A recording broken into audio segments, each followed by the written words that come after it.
Guys, I want you to take a good look at what I'm about to show you. Take a look at this phone call. It's from Lyra. I was walking along with Meryl by my side when I turned to look at it and saw it evolving into an Azumarill.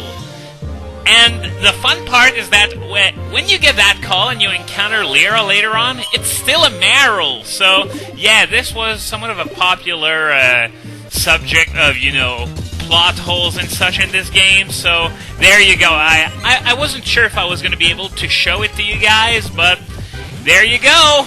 Apparently, Lyra can evolve into an Azumarill and then back into a Meryl. Then again, this is the evolutionary line that gives us transgender Pokemon when evolving from Azurill to Meryl, so I guess this is par for the course when it comes to this really bizarre evolutionary line. Anyway, we made it to the power plant.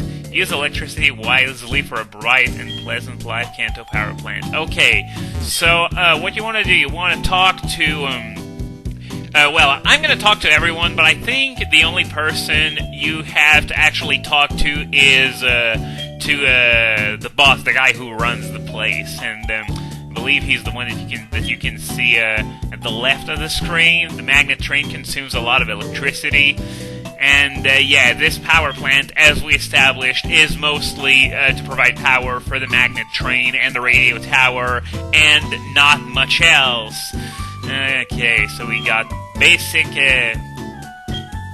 instructions. The manager is awesome. Yeah, and how about number 7? In case the manager isn't awesome, please refer to number 6. I would have added that at least if I was the one writing the script for the game. Anyway, seems like the manager's been giving a rough time to just about everyone ready to blast something.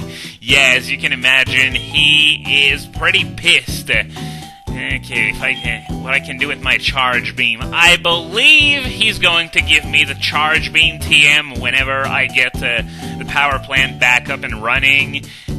Oh wow, he wants to trade a Dugtrio for a Magneton. Yay! Trade one of the most boring and uncreative Pokemon for another one of the most boring and uncreative Pokemon. That's a great trade, I guess. I don't know. Oh, and we got something here. It's a security guy who... Yeah, I remembered that. He got word from Cerulean, and there's a Team Rocket Grunt that's been... wandering around, and apparently he's hanging around the Cerulean gym, so now, to progress the story, I'm going to have to head back to the Cerulean gym, and the Rocket Grunt is going to be right there. But we're not going to do that quite yet. There are some more things that I want to do in the meantime, most notably the Rock Tunnel, so that's where I'm going to be heading next. And I've never really made it a secret, I hate the Rock Tunnel because of the way it was in the first generation. It was a really long cave with no items whatsoever, just trainer after trainer after trainer after trainer. Oh, and a bajillion wild Pokemon as well. But they changed it in the Johto games, so to speak, and it looks a lot different. There are no more trainers, though there are a few items around. This means that it's going to be done a lot quicker, and they completely changed the design of the Rock Tunnel in Heart Gold and Soul Silver as well. So now it's like a totally different dungeon. But I don't know why. I still just hate that place, even though the only thing it shares with the original Rock Tunnel is the name. I still do not like that place at all, just because I was scarred by it so much in the first couple generations. And yeah, I obviously took a look at the map to have an idea of where to go, where to find items and such. There's a whole area on one of the floors that's closed off to us right now because you need rock climb in order to be able to get down there. And you can't do that until you have every Kanto badge. So we're going to have to come back to the Rock Tunnel eventually in order to snag these items. And another thing about the Rock Tunnel that I noticed while looking at the map is that the levels, well, here in Kanto, they tend to have the levels mirror what you would find in the original games, namely red, blue, and yellow. However, in some cases, like the rock tunnel, the levels are actually much, much lower. I mean, come on! We're expected to have trouble with level 18 Geodudes at this point of the game? Why didn't you, if you were just going to mirror the levels from the original, why not just have them mirror the levels from the original all the way through? It's not like we're going to be struggling with wild Pokemon at this point of the game. But nonetheless, this is the place you want to go to if you want Cubones and Kangaskhans, because obviously they've been remapped to the rock tunnels since the places where you used to be able to find them are no longer in this game. So let's head into the... Wow! Press F for fail! I completely forgot to go grab my Wooper since I need Flash to get through this place.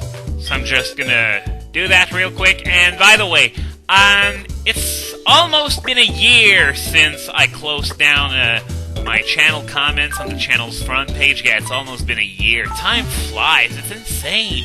But yeah, I took a look for fun at. I wanted to know about how much time ago what did I close it, and much to my surprise, there are 3 people who actually managed to post comments in the comments section in the last year and mostly in the last month, despite it being down. And my only question is, how? How is that possible? It's not there anymore. It's closed. So how did people actually manage to post comments on a comment section that's closed? I honestly don't get it, but I was sort of freaked out when I saw it. Not that it's something major, but I'm just gonna blame YouTube. It's what I always do whenever there's a hiccup on this side. On this site, I mean, it's always YouTube's fault. And also, while I'm exploring the inside of a mountain, now would be an appropriate time to talk about the newest Dream World expansion that's been announced, the Rugged Mountain. It's been announced for Korea and Japan for November 16, and if it's anything like the Spooky Manor, it's going to be released internationally on the same day as well. So far, there's only been one Pokemon that's been confirmed. Okay, so this is one of those areas that have rock smash rocks only for the purpose of finding shards and fossils and stuff like that. I'm not going to bother with that. Those rocks don't hide anything like, visible items or even invisible items for that matter, or a major area in the cave or whatever, so I'm just going to let those rocks be. But as I was saying, there is one Pokemon that's been confirmed in the Rugged Mountain so far, and that is Larvitar. What this means is that Tyranitar will now have an option if, you don't want to run a Sandstorm team, though I don't see why you would do that, because Sandstorm teams are the shit. Maybe a bit less after Garchomp and Excadrill got axed, but still, if you don't want a Sandstorm and you still want a Tyranitar, which can be understandable because Tyranitar is a key Pokemon even without the Sandstorm, then you're going to be able to use Unnerved Tyranitar, though it does come at a cost, though. Tyranitar will not have that special defense boost from the Sandstorm, of course, unless you decide to use it and Hippowdon on the same team, but that's a pretty big if, because if you want to use a Sandstorm on your team, well, why use Sandstream Hippowdon and Unnerved Tyranitar when you could just use Sandstream Tyranitar? Of course, this might actually turn out to be a popular avenue for some reason, but so far I can't see such a reason. So, yeah, Rugged Mountain is going to be available in Japan and Korea in less than 2 weeks, and I'm really looking forward to see the rest of the Pokemon that we're going to be able to find there. I took a look at the list of grounds, rocks, and steels that don't have their Dream World ability yet, because those 3 types are obviously going to be, for the most part, what we're going to find there. And something that could potentially be interesting, if it is in there, Sandrush Sandslash, because Excadrill's been done away with, and a lot of people are saying that Sandslash could actually be pretty decent if you put it in a sand team. Of course, not nearly as good as Excadrill, but it still is going to occupy a pretty interesting niche since, as I said, Excadrill is gone. But, yeah, it doesn't have the steel type. The stat spread is a bit shakier than Excadrill's. But then again, the fact that it doesn't have the steel type also means that it lacks the weaknesses that come with it. So it's not going to be wrecked by priority quite as much as Excadrill. But nonetheless, regardless of all these considerations, it's still probably going to turn out to be a pretty interesting chibi Excadrill of sort. And another thing that I found interesting was the prospect of having a Donphin with Sandveil, because right now the only ability it has is Sturdy, which obviously sucks because of the overabundance of Stealth Rock. That and Donphin isn't the kind of Pokemon that's going to get one-hit KO'd easily from the start, so Sandveil could be a pretty big asset for... Oh, shut up, you!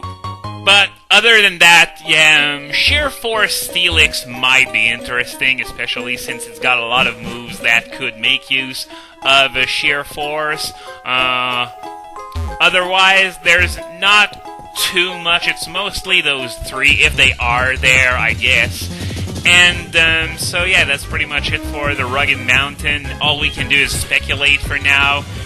In less than 2 weeks, we're going to have the full list of what's available there, and we might even have a few surprises, because in the Spooky Manor, there are some Pokemon that you can find that are not Ghost and Dark, such as Volbeat and Illumise, for example. But, anyway, moving on. A few of you guys have asked me about my opinion on the October stats on Smogon, and personally, I want to take them with a grain of salt, because there have been two major bans right in the middle of the month, so it may not be in our best interest to actually draw conclusions from these stats, because those two bans obviously brought about a major metagame shift, one that saw Dragonite become the king of overused. Yeah, would you imagine that?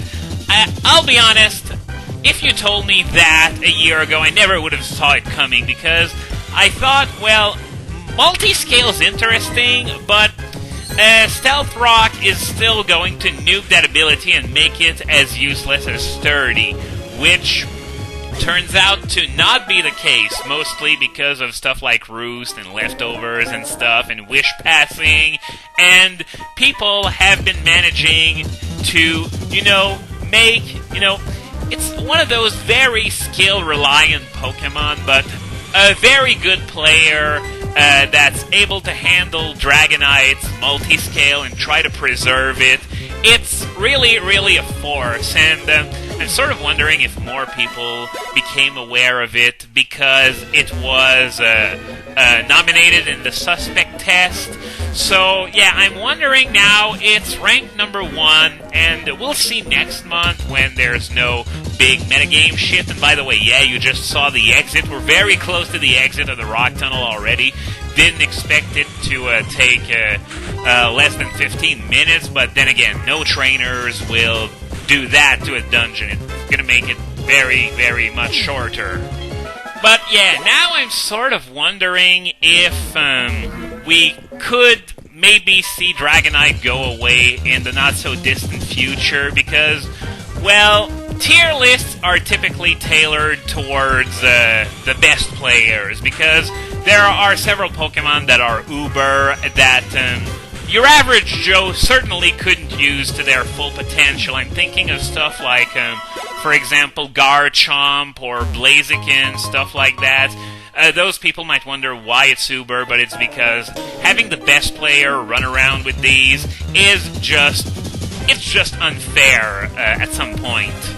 So that holds even more true for multi-scale. A noob playing a Dragonite will probably get it killed in an instant, but a pro using a Dragonite, absolutely terrifying. So I'm not in a position where I can accurately evaluate whether it's going to be banned or not soon, but still, it's really amazing Pokemon if you can use it right. So I'm going to finish off this video by killing out this Cubone. There might be some Zelda later on today, depending on how willing I am to get my ass kicked, but I'm making no guarantees. So see ya!